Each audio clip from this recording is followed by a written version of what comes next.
헌신 예배에 맞게 하나님께서 귀한 말씀 주신 점 있습니다. 먼저 우리 강단의 말씀부터 확인하겠습니다. 우리 오늘 오전에 주신 말씀, 복음으로 행복한 삶을 살아야 된다 하셨어요. 약간 이게 조금 멀죠?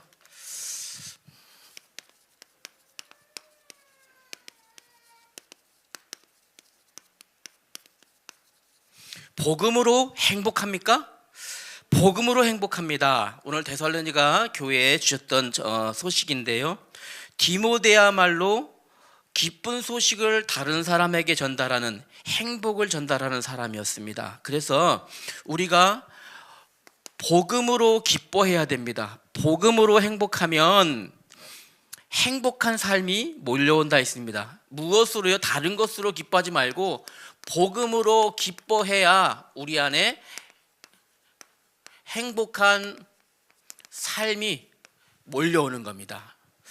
물론 기쁜 일이 많이 있겠지만 무엇으로 기뻐하라 했습니까? 강단의 말씀에 복음으로 기뻐하라 했습니다. 두 번째, 행복할 일이 많겠지만 우린 다른 것으로 행복한 것이 아니라 복음으로 행복해야 됩니다.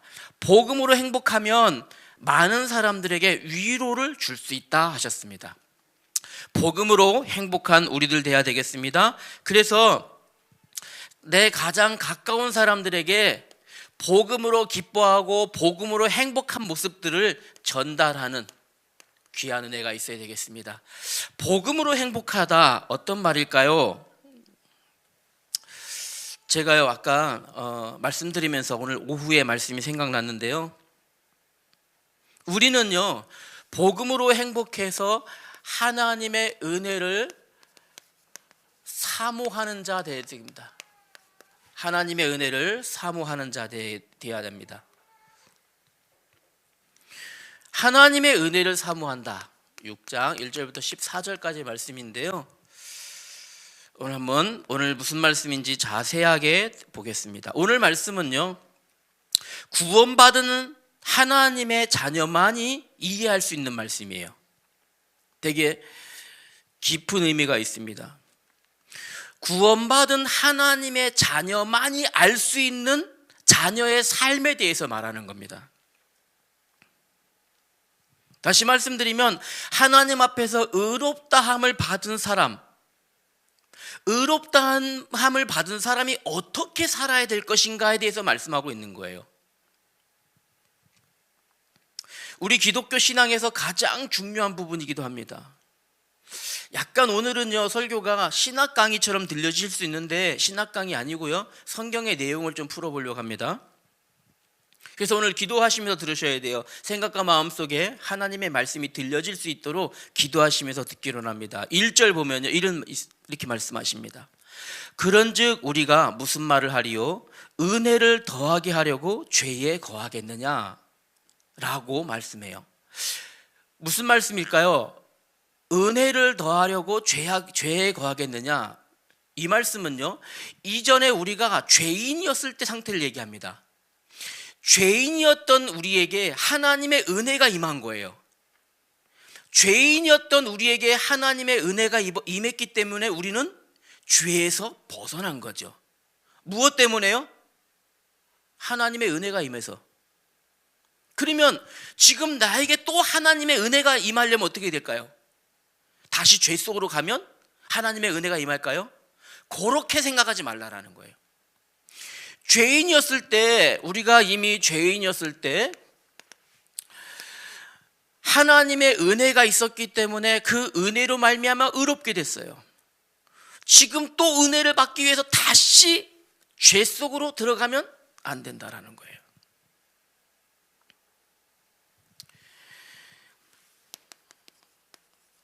칭의라고 하죠. 칭의, 의롭게 한다.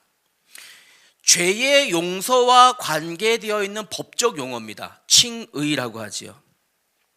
하나님은 다른 것으로 칭의를 선언하지 아니하시고 오직 예수 그리스도를 믿는 믿음이 있는가만 보시고 의롭다고 선언해 주시는 하나님의 법적 행사입니다. 이게 바로 칭의입니다. 그 누구도 할 수 없어요. 하나님만이. 무엇 보시고요? 예수 그리스도를 믿는 믿음이 있는가만 보시는 거예요. 잘 생겼느냐 보시지 않아요. 똑똑하느냐, 많이 배웠느냐 보시지 않아요. 무엇만 보신다고요? 예수 그리스도를 믿는 믿음이 있는가? 믿음이 있어요? 의롭다. 선언해 주시는 하나님의 선언입니다. 이게 바로 칭의입니다. 두 번째 우리가 알아야 될 것이 있습니다. 율법은 뭘까요? 그러면요, 율법은요 그 자체로 선하고 의로운 것입니다.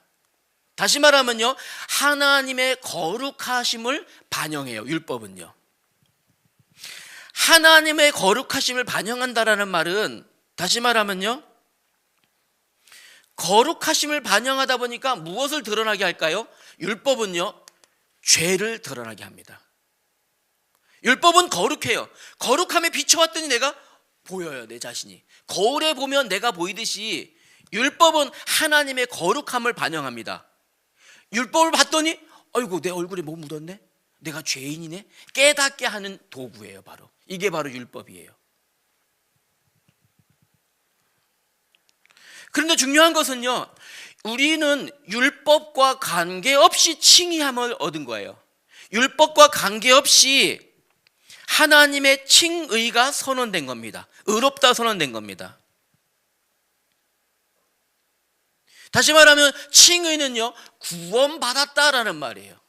그 말은 율법과 관계없이 우리는요, 구원받은 겁니다. 율법의 의로 구원받은 것이 아니고 율법과 관계없이 하나님께 의롭다 하심, 구원받은 겁니다.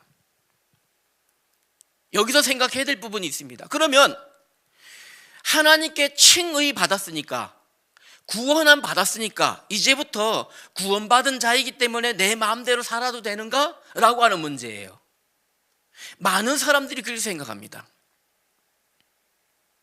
이제 구원받았으니까 내 마음대로 살아도 되지 않아? 거룩한 삶 왜 필요? 이제 구원받았는데 뭐 이거는 구원받기 이전이지 라고 생각해요. 그래서 구원받았으니까 거룩한 삶 관계없이 살아요. 많은 사람들이 마음껏 죄 지어도 되나? 되잖아요. 구원받았으니까. 이미 구원받았는데, 다 끝났는데. 여러분, 이런 사례 보신 적 있으시죠? 요즘에 사회적인 문제로 부각되는 문제들이 있습니다. 촉법소년 문제입니다. 촉법소년, 법을 악용한 사례잖아요, 그죠? 그런데 법을 잘못 알고 있는 겁니다. 촉법소년. 이렇듯이 잘못 알고 있기 때문에 구원받았으니까, 다 끝났으니까 마음대로 살아도 돼 라고 죄 가운데 왔다 갔다 하며 살는 사람들이 너무나 많다라는 거예요. 오늘 말씀드리려고 하는 부분은 특히 이 세 번째인데요. 그러면 뭘까요? 성화라는 부분에 대해서 오늘 말씀을 심도 깊게 나누려고 합니다. 성화라는 말은 하나님의 거룩하심을 닮아가는 것을 말합니다. 하나님의 거룩하심을 닮아가는 모든 과정, 그것을 성화라 그래요. 그러면 우리 하나 생각해야 되겠죠? 성화의 근거는 어디 있습니까? 칭의에 있는 거죠. 내가 하나님의 거룩하심을 닮아가는 삶의 근거는 어디 있습니까? 예수 그리스도와의 거룩한 연합에 있는 거예요. 다시 말하면 구원받았기 때문에 성화의 길을 걸어가는 거라 이 말이에요. 구원받아야지만 이해할 수 있는 말이에요. 구원받지 못하면 이거 이해가 안 됩니다. 성화, 내가 거룩한 삶을 살아간다는 자체가. 로마서 1장 17절의 말씀 보니까요, 믿음으로 믿음에 이르게 하는 의가 성도에게 작용한다라고 말하는 겁니다. 그래서요, 칭의라고 하는 칭의의 은혜는요, 성도로 하여금 거룩하게 살아가도록 하는 하나님의 역사예요. 칭의 받았습니까? 이 은혜는요, 거룩하게 살아가도록 인도하셔요. 지금 잘 이해 왔다 갔다 하는 것 같아요. 좀 설명해 볼게요. 좀 이따 계속이요. 그래서 다시 말하면 성화라는 것은 거룩하다 인정함을 받은, 의롭다 인정함 받은, 구원받았다라고 선언받은 그 사람이 하나님의 거룩하신 마음을 닮아가며 그리스도의 마음을 닮아가며 살아가는 모습이 성화다 이 말이에요. 성화는 누구만 할 수 있어요? 구원받아야지만, 그리스도와의 연합으로만. 다시 말하면 성령께서 내주해야만 성화를 알 수 있어요. 자, 그럼 오늘 내용을 한번 볼까요? 성경의 내용을 보십시다. 첫 번째는 1절과 2절에 보니까요, 이렇게 말합니다. 의롭다 하심을 받았으면 더 이상, 의롭다 하심 받았느냐? 그럼 더 이상 죄 가운데 거할 수 없다라고 선언하는 거예요. 은혜를 더하려고 다시 죄 속에 들어가겠느냐? 아니, 목욕이라면 그렇게 할 수 있어요. 목욕 다시 하려면 뭐 가서 구정물에 한 번 더 담가면 다시 목욕하면 돼요. 맞잖아요. 구정물에 또 한 번 담그면 목욕하면 됩니다. 그건 목욕 얘기죠. 죄 가운데 있다가 하나님의 은혜 받았으니까 내가 또 은혜 받고 싶어, 그렇다고 죄 가운데 또 들어가겠느냐? 이런 어리석은 거다. 그러면 안 된다라는 걸 말하는 거예요. 결코 그럴 수 없다 하셨습니다. 왜일까요? 죄에 대하여 죽었기 때문입니다. 이거 보세요. 죄에 대하여 죽은 우리가 어찌 그 가운데 다시 들어가겠느냐? 죄에 대해 죽었다 무슨 말입니까? 죄에 대해 죽었으면 끝나는 거예요. 죄하고는 더 이상 법적으로 뭐라 합니까? 공소권 없음이라 그러잖아요. 죄에 대해서 끝난 거예요. 끝났는데 다시 또 죄에 들어가겠느냐? 그럴 수 없다라고 하는 거죠. 두 번째 우리가 봐야 될 건 3절부터 7절까지의 내용인데요, 이제는요, 그리스도와 연합한 세례를 받았다는 것은 그리스도와 연합을 말합니다. 세례는, 이것은요, 세례를 받았다는 것은 죄에 대하여 어떻게 되었다요? 죽었다라는 겁니다. 죄에 대하여 죽었다라는 거예요.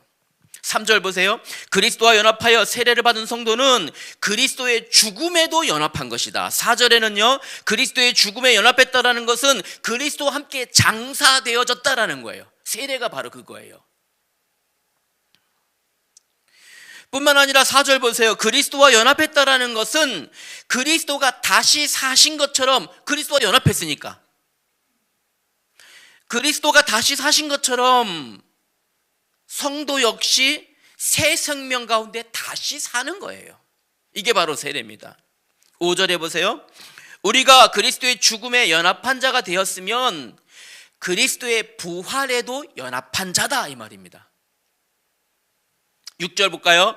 우리의 옛사람이 예수와 연합하여 십자가에 못 박힌 것은 죄의 몸이 죽었기 때문에 다시는 죄의 종노릇하지 않도록 하기 위하여다 이겁니다. 죄의 몸이 죽었습니다. 다시 죄에게 종노릇하지 않도록 하기 위해서. 이해되시죠? 7절을 볼까요? 죄의 몸이 죽었기 때문에 다시는 죄에 묶이는 것이 아니라 죄에서 자유함 받은 것이다 이 말입니다. 세 번째로 볼게요. 8절부터 11절까지 보니까 죄에 대하여 죽은 자들은 이제부터 하나님에 대하여 살아있는 자다. 하나님에 대하여 살아있는 자입니다. 이제부터는요, 죄에 대하여 죽음으로 끝나는 것이 아니라 죄에 대하여는 죽은 몸이며 하나님에 대하여는 살아있는 것이다 이겁니다.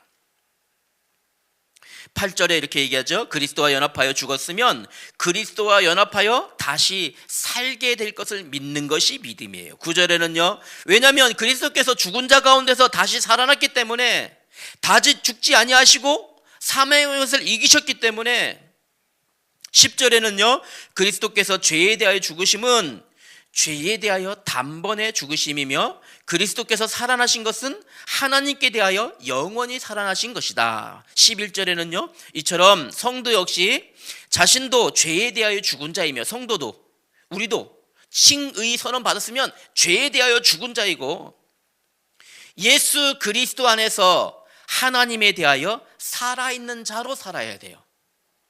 죄에 대해서는 죽어야 돼요.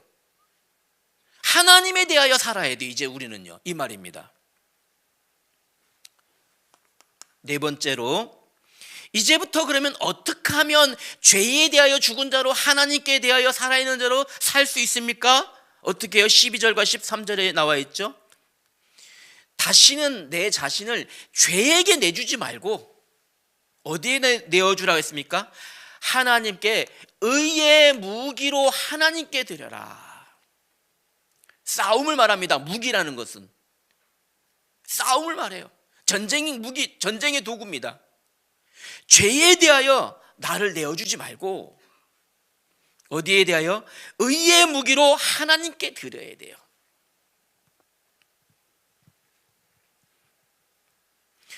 죄가 몸을 지배하여 육신의 욕망에 내어주지 말아라 이라 합니다.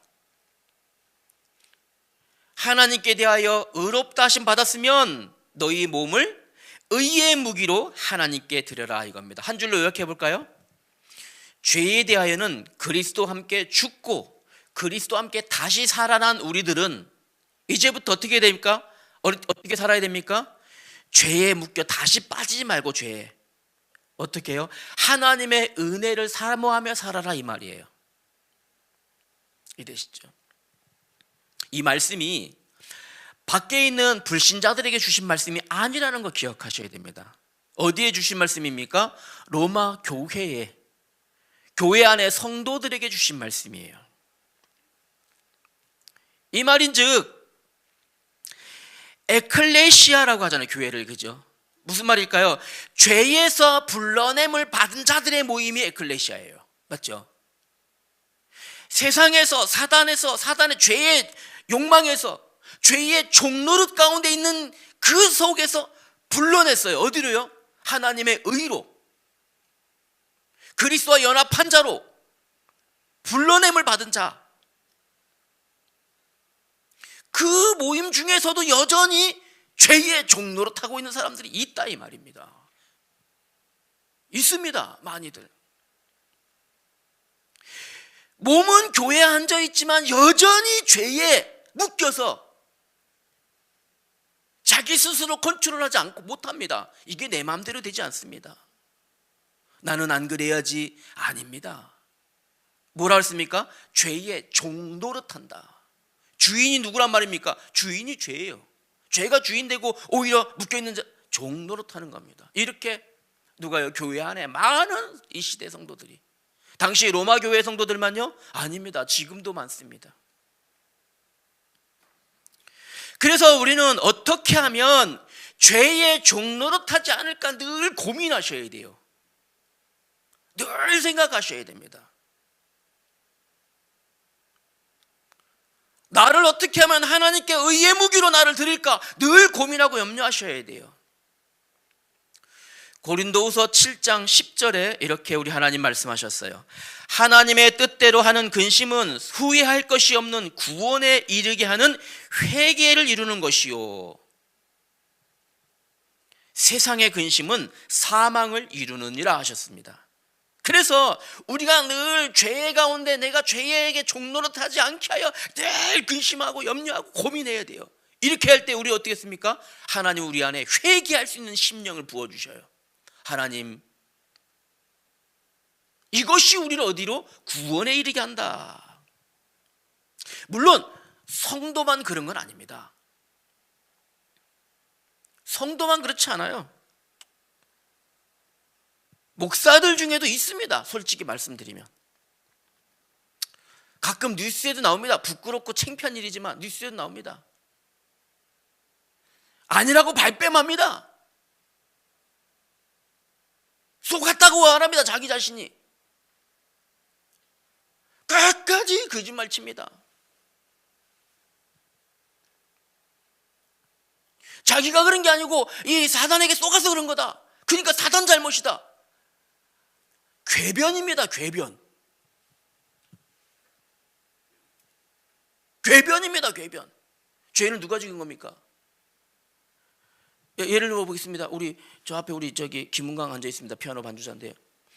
제가 은강이한테 예를 들어서 저기 우리 옆에 있는 우리 예쁜 자매 저 주머니에 내가 보니까 아까 5만 원짜리 하나 있더라. 거천이 거의 나와 있더라. 내가 시켰습니다. 야야야야야야. 그때 얘가 진짜로 가서 그걸 슬쩍 갖고 왔네요. 누가 잘못한 겁니까? 시킨 내가 잘못입니까? 물론 시킨 나도 잘못이죠. 도의적으로 목사가 내가 그런 걸 시켰으니까. 그러나 도둑질 내가 한 게 아닙니다. 누굽니까? 소매치기는 김은광이 한 거거든요. 죄 누가 집니까? 잡혀 들어가면 김은광이 잡혀 들어갑니다. 소매치기로. 맞잖아요.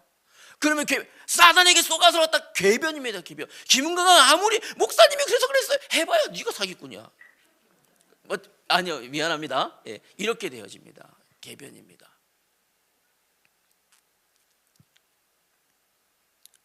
목사가 됐어도 예전에 하든지 그 집 버리지 못하고 계속하는 목사들도 있습니다.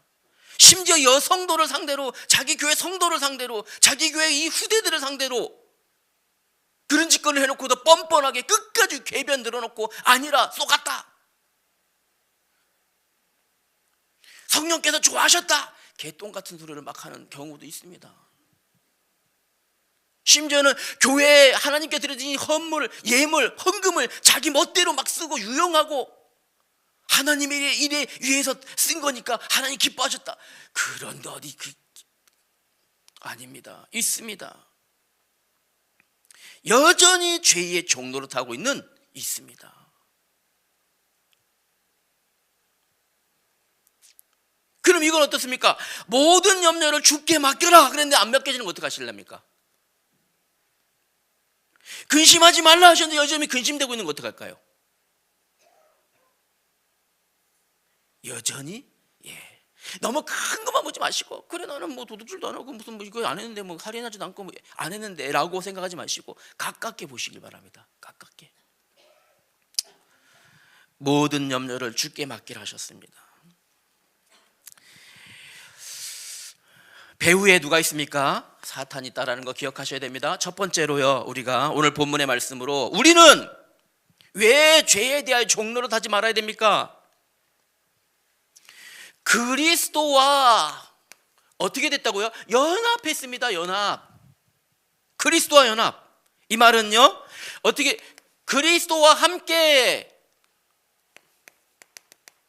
어떻게 됐다고요? 죽었다라는 거예요. 죽었다. 그리스도와 함께 죽은 겁니다. 사도 바울은 뭐라고 고백합니까? 갈라디아 2장 20절에 보니까요, 나는 그리스도와 함께 십자가에 못 박혔나니 라고 고백합니다. 성도는 그리스도와 함께 십자가에 못 박힌 자들이에요. 물론 그 2000년 전에 예수님이 십자가에 못 박힌 현장이 있진 않았지만, 맞죠? 예수님이 못 박히시던 그때 그곳에 있진 않았지만 여전히 우리는 그리스도와 함께 못 박힌 자로 살아야 돼요. 오늘 성경 3절에 보니까요, 무엇을요? 세례를 내라 얘기합니다. 세례라는 것은 그리스도와 연합하여 죽었다라는 표시예요. 그리스도와 함께 연합하여 나의 옛사람이 죽었다라는 겁니다. 죽어야 돼요. 이 말은 그리스도와 연합하여 나의 죄의 몸이 죽었다라는 말이에요. 죄의 몸이 죽은 거예요. 이 말은 그리스도께서 장사되실 때 나의 죄의 몸도 같이 장사되었다라는 말이에요. 죽었다라는 거죠.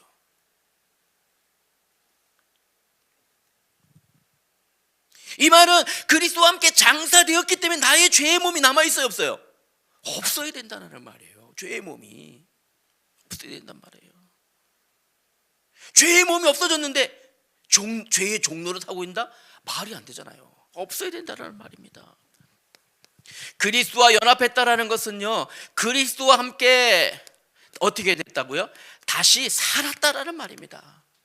무엇이요? 세례가 그 말이에요. 세례는요, 나의 옛사람은 그리스도와 함께 죽고 그리스도와 함께 다시 살아났다라는 것이 세례의 표시예요. 세례라는 것은 바로 그리스도와 함께 다시 살아났다라는 겁니다. 그리스도와 연합하였기 때문에 그리스도께서 죽으셨지만 3일 만에 다시 살아나실 때 우리도 같이 살아나는 거예요. 연합했으니까.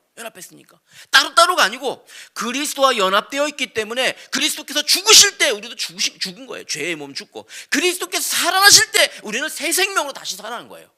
그럼 무엇으로 살아가야 됩니까? 새 생명으로 살아가야죠. 이제부터는 죄의 욕심에 대하여 이제는 없는 거예요. 죽었으니까. 장사도 있고 없는데 왜 자꾸 거기를 바라보면 안 된다라는 거죠. 무엇을 바라보고 살아가야 됩니까? 새 생명으로 살아가야죠. 이겁니다. 새 생명 가운데 있을 때 오늘 우리 8절 9절에 보니까요, 이제는요 하나님으로부터 우리 주님 우리 예수님으로부터 새 생명을 공급받아서 영원히 죽지 아니하며 하나님과 함께 하나님 나라에서 영원히 행복하게 살아간다라는 약속입니다. 우리의 과거는 어떻게 됩니까? 이제 우리의 과거는 하나님에 대하여 죽었고 하나님과 원수되었지만 예수 그리스도로 인하여 현재는 어떻습니까? 우리의 미래는 어떻습니까? 하나님께 대하여 산 자로 살아가야 됩니다. 어떻게 살아가면 된다고요?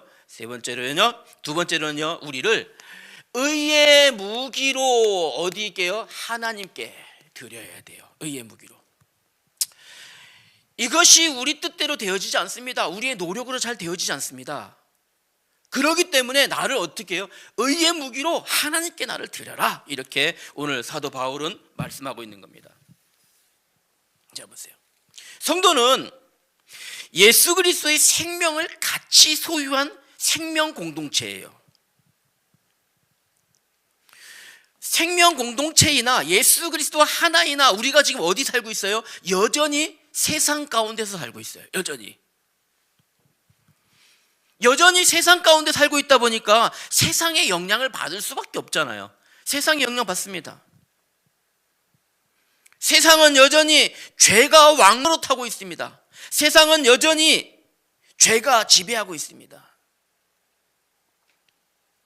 12절 보세요. 그렇기 때문에 세상 가운데 살고 있지만 죄가 왕노릇하지 못하도록, 죄가 여전히 왕노릇하지 못하게 하라, 이 말이 12절이 그 말씀입니다.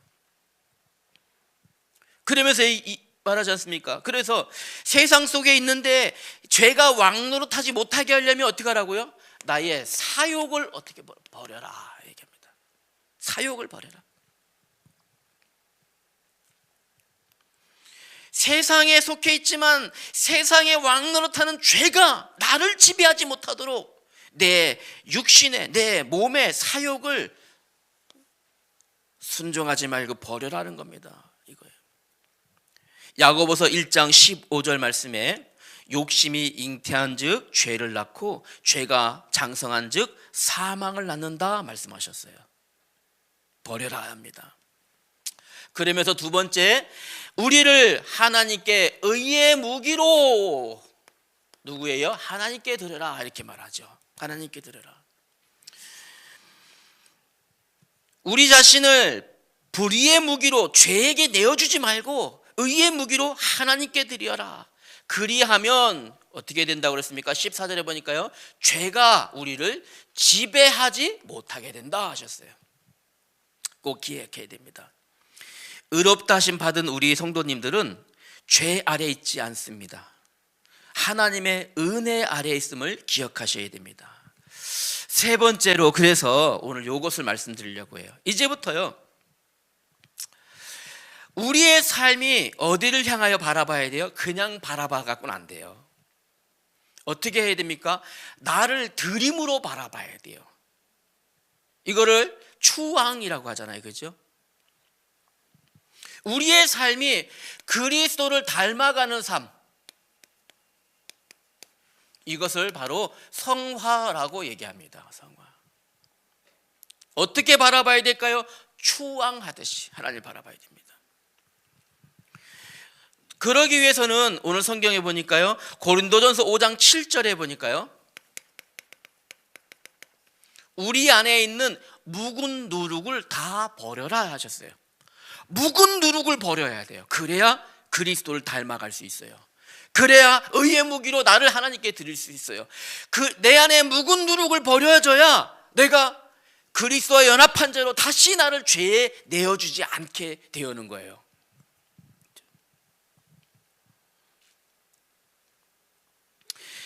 데살로니가전서 4장 3절입니다. 하나님의 뜻은 이것이니 너희의 거룩함이라. 그리스도를 닮아가는 이 성화의 삶이 무엇이라고 했습니까? 하나님의 뜻이라고 합니다. 우리를 향한 하나님의 뜻입니다. 거룩하게 성화의 삶을 살아야 돼요. 성화의 삶을 살라야 합니다. 성화는 뭡니까? 하나님의 구원의 원리로 나는 겁니다. 내 마음이 변하여 거룩하되어지고 하나님의 마음을 닮아 우리가 가는 겁니다. 이게 성화입니다. 그런데 이게 중요한 게 있습니다. 성화는 성령이 거하시는 첫 번째 열매가 성화예요. 그렇기 때문에 성화는 구원받았다 그러면, 구원받은 그리스도와 연합하여 내가 칭의의 은혜를 받았다면요, 성화의 열매는 떨어지지 않습니다. 역으로 생각하면, 우리 아까 양육반에도 잠깐 얘기했는데요, 내 삶에 성화의 열매가 없다? 장담할 수 없어요.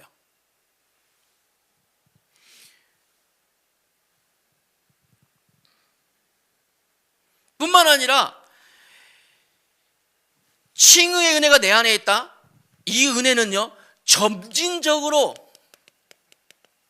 자라납니다. 성장합니다. 이게 믿음이 성장하는 겁니다. 점진적으로 내 안에서 하나님의 은혜가 점점 커집니다. 우리 1절에 나와 있는 말은 그 말입니다. 6장 1절에 아까 처음에 말씀드렸죠. 우리가 무슨 말을 해요? 은혜를 더하게 하려고 죄에 거하겠느냐? 은혜를 더하려고 다시 죄에 들어가는 것이 은혜 받는 방법이 아니고 성화의 은혜 속에 들어가는 것이 하나님의 은혜를 더하는 것이다, 이 말이에요. 하나님의 은혜를 늘 사모하십니까? 성화의 은혜 속에 자꾸 들어가야 돼요. 성화 속으로 점진적인 성장할 수 있는 나를 늘 자꾸 들어가야 돼요. 처음에는 잘 안 보여요. 처음에는 뭔지 몰라요. 그러나 점진적으로 이 속에 들어갈 때 성령께서 열매 맺게 하셔서 그리스도의 모습으로 닮아가도록 보여져요. 그림 그리는 걸 옆에서 본 적이 있었거든요. 처음에는 뭔지 점점 모르겠더라고요. 남자인지 여자인지도 모르겠어요. 이렇게 그리더라고요. 뭐 이렇게 막 자꾸 하더니 뭐 뗐다 이렇게 했다가 막 했다가 막 자꾸 또 이거다 이렇게 또 붙였다가 또 저게 도대체 뭐야? 나중에 보니까 예쁜 사람의 얼굴이 보여지더라고요. 처음에는 미비해 보입니다. 미미해 보이, 뭔지도 잘 모릅니다. 그러나 이 속에 있다면 점진적으로 자라갑니다. 작품으로 남겨집니다. 이게 우리의 인생 작품 되져야 됩니다. 그런데요, 여기에요, 가끔요 모조품도 있습니다. 모조품이 있을 수 있어요. 성화처럼 보이지만, 성화처럼 보이려고 하지만 성화가 아닌 모조품들도 있어요. 이런 거 있잖아요. 도덕적 미덕, 이겁니다. 있을 수 있죠. 정직한 거, 성령의 은혜도 아니어도 정직하게 살 수 있어요. 절제하는 것, 성령이 역사하지 않아도 절제하며 살아가는 사람 많이 있어요. 정중한 태도, 역시 그럴 수 있죠. 좋은 거지만 성화는 아니라는 거예요. 오히려 이 도덕적 미덕이요, 우리의 성화를 방해합니다. 사도행전 17장 18절에 보니까요, 스토아 철학자들은 누굽니까? 도덕적으로 흠이 없는 사람들이었습니다. 이 스토아 철학자들이 무엇을요? 바울의 복음 전하는 것을 방해했습니다. 끝까지. 복음의 원수 되어진 겁니다. 다시 말하면 도덕적 미덕이, 도덕적인 아름다운 행위가 성화를 방해할 수 있어요. 모조품들이에요. 또요, 모조품 중에서요, 어떤 그 미신적인 이런 헌신도 성화를 방해합니다. 성화라는 모양으로 드러나는 것들 있잖아요. 이외에 날마다 이 돌리는 거, 이렇게 막 돌리는 거 보신 적 있으시죠? 조그만 거에다 끼고 돌리는 거, 그거를 자기네들은 성화라고 얘기해요. 늘 성수 뿌리는 거, 늘 이렇게 성상 앞에 이 절하고 하는 거, 가톨릭에서 많이 늘어나긴 하는데, 이런 것들요, 만약에 그런 것들이 성화라고 하면은 지옥 갈 사람 아무도 없을 거예요. 또 있습니다. 성화의 모조품들 중에서는요, 이런 거 있습니다. 위선, 이런 것들도 있을 수 있어요. 거룩하지 않는데 거룩한처럼 보이려고 하는 노력들 있을 수 있습니다. 디모데후서 3장 5절에 보니까요, 우리 하나님 말씀에 경건의 모양은 있으나 경건의 능력은 부인한 자다, 이렇게 설명하고 있습니다. 온갖 위선들, 제가 이전에 많이 봤습니다. 굉장히 이 거룩한 일이 저기처럼 보였지만 결국에는 알고 봤더니까 뒤에 호박씨 하는 게 다 드러나갖고 나중에요, 앞에서는 뭐 성도뿐만 아니라 중직자뿐만 아니라 목회자들도 있습니다. 앞에서는 굉장히 하나님 말씀 선포하는 것 같은데 뒤에서 호박씨가 나중에 다 들키잖아요. 나중에 막 뉴스 나오고 막 하잖아요. 위선입니다. 철저하게 가려진 위선. 실제의 경건의 모습을, 능력을 부인하는 있습니다.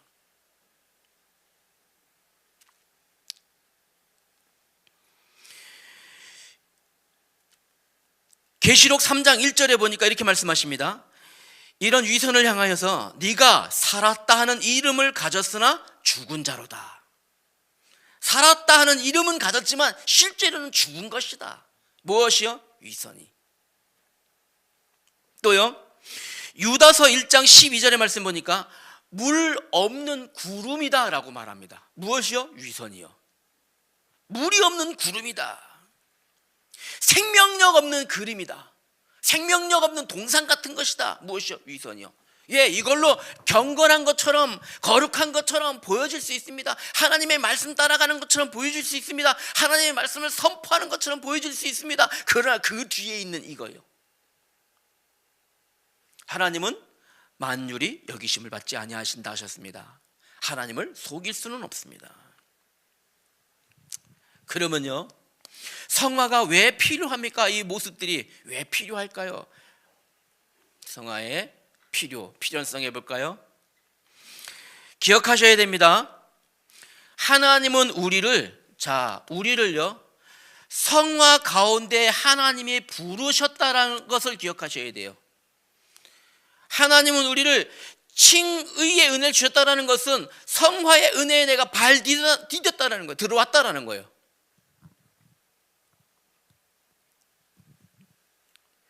성화의 은혜 속에 부르심을 받았다라는 것은요, 죄의 유혹에 받을 수는 있지만 죄를 범할 소명은 없다라는 거예요. 우리는 오직 성화의 소명만 있을 뿐이에요. 그걸 위해서 부르심 받은 거예요. 날마다 그리스도의 모습을 닮아가며 그리스도의 모습을 향해서 가는 그 일에만 부름 받은 거지, 어찌 우리가 죄의 유혹을 못 견뎌갖고 거기 다시 죄에 내어줄 수 있느냐 이 말이에요. 그럴 수 없습니다. 그럴 수 없습니다.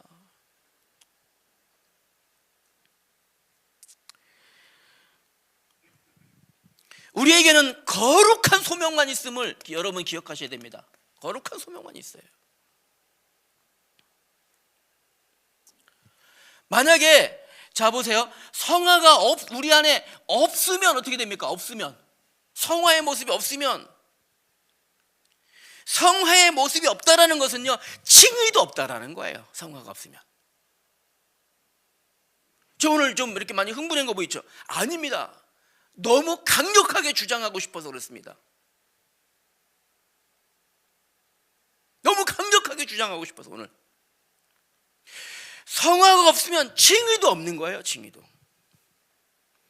고린도전서 6장 11절 말씀입니다. 우리 하나님의 말씀에 우리 하나님의 성령 안에서 씻음과 거룩함과 의롭다 하심을 얻었느니라. 우리가요, 성령 안에서 거룩함과 의롭다 하심을 얻은 거예요.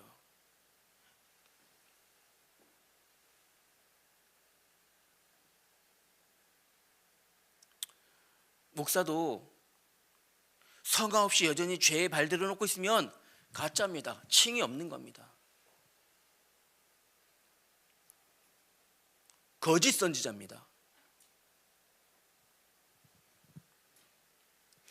성화가 없다라는 것은요, 새 언약도 없다라는 거예요. 새 언약이 없다라는 거예요. 그 입술로 새 언약을 말한다지만 아닙니다. 그건요, 새 언약을 받을 자격조차도 없는 거예요. 이게 성화가 없으면. 에스겔 36장 26절 우리 하나님 말씀에 새 영을 너희 속에 두고 새 마음을 너희에게 주되 너희 육신에서 굳은 마음을 제거하고 부드러운 마음을 줄 것이며. 다시 말하면요, 칭의의 은혜가 있다면, 새 언약이 있다면 우리 하나님께서 우리 마음에서 굳은 마음을 제거하시고 썩은 마음을 제거하시고 부드러운 마음을 허락하시고 새 마음을 주신다라는 거예요. 굉장히 무섭습니다. 그런데 여전히 그 속에 있다는 것은요, 주신 적이 없다는 거예요. 이 말이에요. 이걸 주신 적이 없다는 거예요.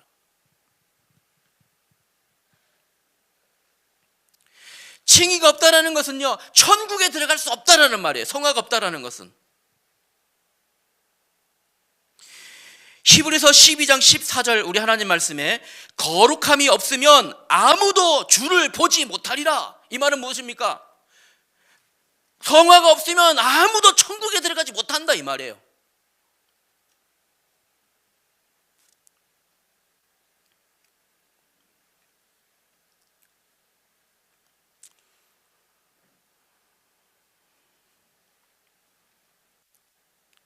디도서 1장 15절 말씀에는요, 더럽고 믿지 않은 자들에게는 아무것도 깨끗한 것이 없다 하셨어요. 다시 말하면 성화가 없으면 모든 것을 더럽게 만든다라는 겁니다. 더럽게 되어집니다. 성화가 없으면. 성화가 없다. 칭의도 없는 것이며 천국도 없는 것이며 새 언약도 없는 것이며 모든 것을 더럽게 만들 뿐이다. 무섭습니다.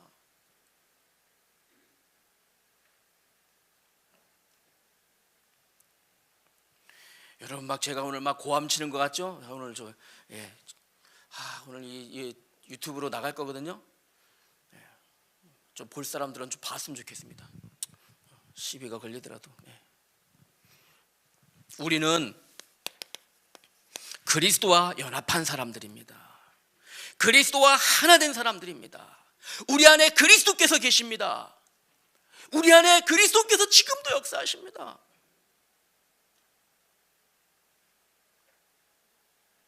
우리의 죄악된 육신은 그리스도와 함께 죽었고 우리는 그리스도와 함께 다시 산 자들이에요. 지금도 하늘 보좌 우편에 계신 그리스도께서 영으로 우리와 함께 계십니다. 어디로 인도하시겠습니까? 우리를 어디로?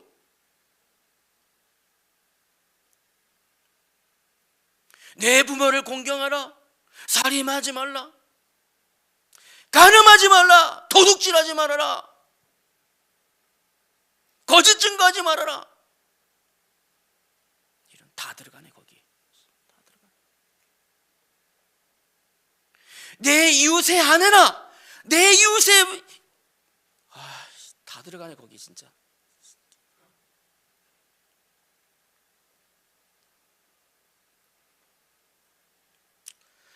우리는 그리스도와 연합한 자들입니다. 우리는 그리스도를 닮아가야 되는 게 당연한 겁니다. 왜요? 우리 안에 성령이 그렇게 인도하시니까. 여러분, 그러기 위해서 몇 가지만 결론으로 말씀드릴게요.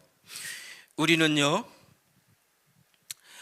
그래서 날마다 요한복음 17장 17절의 말씀과 같이 우리 예수님처럼 기도하셔야 됩니다. 하나님의 말씀에 정통해야 돼요. 하나님, 우리를 진리로 거룩하게 하옵소서. 하나님의 말씀을 바로요. 우린요, 요한복음 사도행전 15장 9절의 말씀과 같이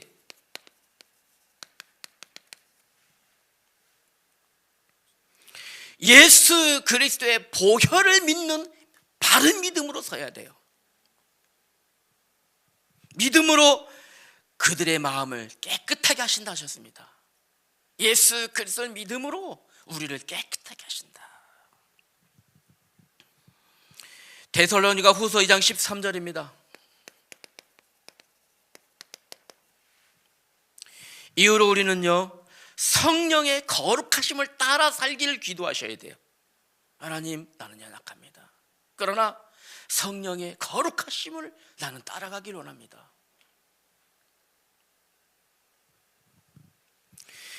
욥기서 14장 4절입니다.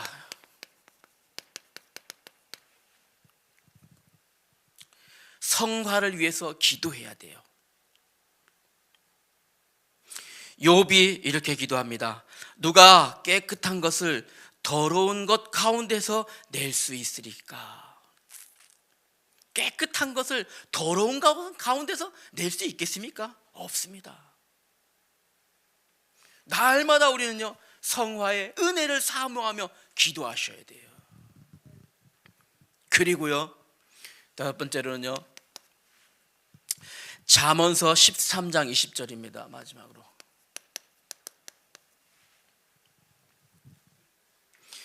성화의 사람들과 교제하셔야 돼요. 성화의 사람들과. 지혜로운 자와 동행하면 지혜를 얻는다 했습니다. 죄 가운데 한 발 들여놓고 사는 사람들하고 같이 교제하면 그래도 되는 것처럼 여겨져요. 그러나 철저하게 그 발을 빼야 되고 하나님 앞에 바로서기 위하여 날마다 무릎 꿇는 사람들하고 함께하면 그 은혜 속에 들어가는 겁니다. 우리 행복한 교회 오늘 사여전대와 이여전대 헌신 예배를 드립니다. 우리요, 하나님께서 우리를 어디 가운데 인도하신다고요? 성화의 은혜 가운데. 로마서 6장은 바로 그 말씀입니다. 우리 인도하신 하나님의 성령의 인도 따라 가길 원합니다. 구별하셨으면 좋겠습니다. 구별하셨으면 좋겠습니다. 구별하시고 오늘 막 큰 소리를 했는데 제가 역정낸 것이 아니고 너무 답답해서 강력하게 주장하고 싶어서 그랬음을 이해해 주시길 바랍니다. 하나님 아버지 은혜를 감사합니다. 그리스도와 연합한 우리가 죄에 대하여 죽었음을 고백합니다. 그리스도와 연합하여 그리스도와 함께 산 자로 하나님께서 선언해 주심을 감사합니다. 이제 이후로 우리의 삶이 날마다 그리스도를 닮아가며 하나님의 마음 담길 원하오니 성령께서 우리 마음을 지키시고 보호하시고 인도하여 주시옵소서. 우리 주 예수님의 이름으로 기도하였습니다. 아멘.